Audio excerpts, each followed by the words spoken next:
Good afternoon. I'm Amy Henderson with the Georgia Municipal Association, and with me is Lou Comer, also of the Georgia Municipal Association. And this is Live in the Hall, a show we do every year from the exhibit hall of our annual convention. And we got off to a great start with the annual convention today. We changed up this whole schedule this year, Lou, and I will admit it has gotten me a little off track. I'm not sure what day it is right now. Pretty sure it's Saturday. But we started yesterday with training, so you had training this morning too. Right. We had a new class. It's in our new 3-hour format for some of our classes, and we had local government debt methods. Which sounds really exciting. Actually, believe it or not, we had 68 city officials, and they all stayed, even when the room got a little warm. And we have a bond attorney, Jim Montesell, who teaches it.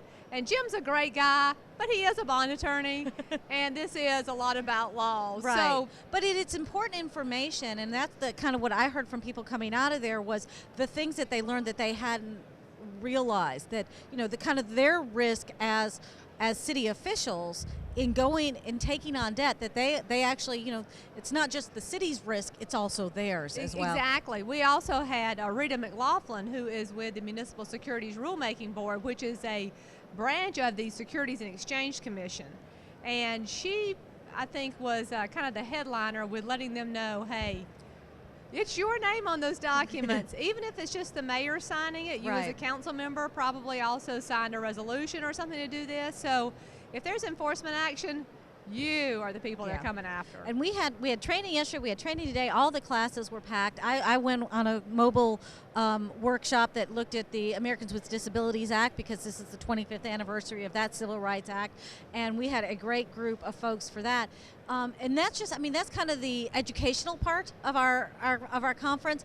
This afternoon with the opening general session, of course, our theme is all about art, and we have got some amazing things going on here this weekend with the signage and the activities here in the exhibit hall. We have interactive stuff where people can wave at us, but people can do the mural, paint a mural. They can do some pottery and that kind of stuff. The mural's what, in the back of the exhibit hall? I believe so. Yeah. So, and then of course our opening general session started with this flash mob of dancers from Savannah, and they were amazing. They got the energy up. They were super cute. I was watching one little boy, and I was like, I really like his attitude. He had some serious attitude.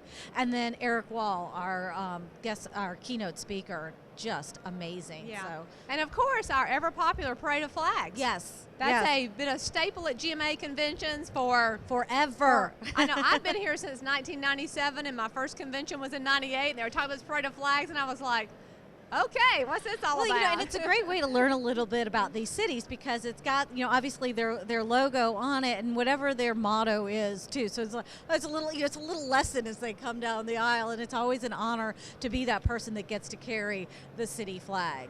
Yeah. And we've just got so much going on this weekend, and I'm really looking forward to this whole arts theme. It's something that we've talked about at GMA for the last several months, and the key piece of it too, I think, is, and we'll talk about this later on tonight, this afternoon, and tomorrow, is that report that GMA did with the Georgia Council on the Arts, those case studies, looking at the economic impact of the arts. That it's not just feel-good stuff, that it's, it has an impact. People come for tourism. And of course, you live in Decatur. Right. A lot of cool things in Decatur. Exactly. And art, certainly it brings people in. It's aesthetically more pleasing to people. And, in Decatur, we have several, I guess they're iron-type statues, and one's called the Valentine of this older couple. Yes. And it is so touching. It's so cool. And you see so many people there making pictures with it. We have a lot of weddings at the old courthouse, and you see the bride and the groom out there. It's so interactive. Yeah. In Swanee, the same thing. Their art is just so interactive. One of the things that Decatur's doing now, which I think is so cool, are the tiny doors things. They're tiny doors that are appearing. They look like little mouse doors on buildings downtown, and it's just that element of surprise that art brings. And so you see that, and you see what it does to a community. It makes people come together and talk. Sometimes they don't like the art, and they're talking about they don't like the art, but it's a neat thing, and it's really great that we're celebrating it here pieces, just from the very small to the very big, the art initiatives that they have undertaken. One of my favorites, and we have it on a sign out there in the concourse, is what the city of Perry has done. They invited artists or groups, not necessarily artists, but groups. Some of it was school kids to do these to paint their manhole covers. And I'm like, Cool. every city has a manhole cover. Every Yeah. city has these. Go ahead, paint them. I mean, you can incorporate art in so many neat areas. So And that's great that they're involving the kids too. Yes. Because as Eric Wall made the point in his presentation, that when you're a child, you love to draw and do things, and then the older you get, the less you're taught that no, you've got to be doing other things, Right. And you kind of lose that creative spirit. So I Yeah. think it's great that they're involving the Of children. course, that always makes me think of my 4-year-old nephew waking me up at 4:45 on a Saturday morning, telling me, "Aunt Amy, I need you to come do arts and crafts. Wait now." Really, right now? No. But that spirit of creativity is here all weekend long. Tomorrow we've got, we had policy committee meetings today, which is kind of the cornerstone of what we do as an organization, is coming together each year to pass our legislative policies. And so today the policy committees met and went over things that happened in the last session, what we expect from the next session, fine-tune those policies. Tomorrow those go before our Legislative Policy Council. And then I think we have the installation of officers and elections tomorrow. So the business part of the association gets taken care of tomorrow. So we'll have a new president. Mike Bodker, who's mayor of Johns Creek, is coming in, and Keith Brady gets to, go not have so much going on. Yeah, he gets to turn the scepter over to Mike. And all that goes with that. That's right. And then on Monday we have some concurrent sessions going on tomorrow, but also on Monday we'll have some more concurrent sessions. And those are great opportunities for our cities to network with each other, get information from each other, and share that and take that home when they go back. Some great ideas. And one of the things we're doing this year on Monday morning is the rapid fire session. We're doing 2 rapid fire sessions where cities come in and share like the best thing they've done in the last year, and it's very brief, presentations, and it's about 20 cities per session. So that should be really interesting. And then of course more training. Right, we get to have local government debt methods again on Monday afternoon. That'll be and then good. we have several 6-hour training classes on Tuesday. And I think at the board meeting it was announced we've had a record number of people at our training sessions. This year we've had more training sessions because of the 3-hour classes. Right. Because we had 3-hour classes on Friday afternoon. We've had them this morning. We're going to have them Monday afternoon, and then a full day of 6-hour classes.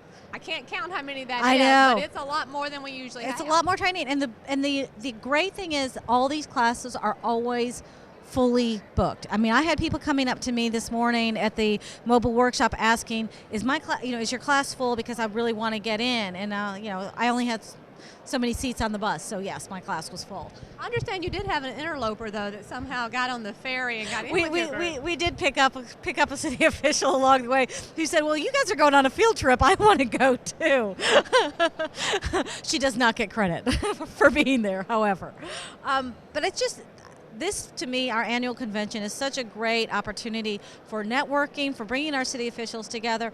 But of course, GMA, we say we're a family organization, and it does have a feel of a family reunion. It's so nice to get to see everybody each year, and a lot of them bring their kids, and to see their children growing. And some, I can't believe how old some of these kids are because I'm not their age. Yeah, exactly. I'm fairly certain they've grown and I haven't. Yeah. But it's just a great time to get together and to really talk about all the different things that we as an organization and they as cities do, and the progress that they're making. It's great to hear all these wonderful things happening in our cities and get to celebrate that. And we will do that tomorrow, on Monday as well, at the awards luncheon, when we celebrate these folks who have really put themselves into taking training. We have 2 new certified cities of ethics that we're going to recognize. And then the folks that are going to be inducted into the Municipal Government Hall of Fame, who have dedicated their lives and their careers to city government and to service for GMA. It's great to be able to honor those folks. It's really, to me, and I've been coming to these conventions since 1998, it's like you said, it's a family reunion. Plus, it's always a celebration of what we at GMA do, and it makes me really proud to be a GMA employee. Right. To see all the great things that people do and how interested the city officials are in improving themselves, right. learning, I mean, networking, just so many good things that come out of the convention. There is nobody who comes here who doesn't come here with the intent of stealing. They're stealing ideas. They're taking it back, and we're a bunch of thieves. We're a bunch of thieves, but we're idea thieves. We're the best kind of thieves. And part of the thing that we do here is bring great ideas through our vendors to the various companies that have great ideas and products that they sell to our cities. And we have got an exhibit hall full of probably almost 200 different companies exhibiting here today. And Aileen Harris is going to introduce us to a few of those vendors this afternoon and then tomorrow as well. So we're going to go to Aileen and have her introduce us to some of the great exhibitors we have here today. Thanks.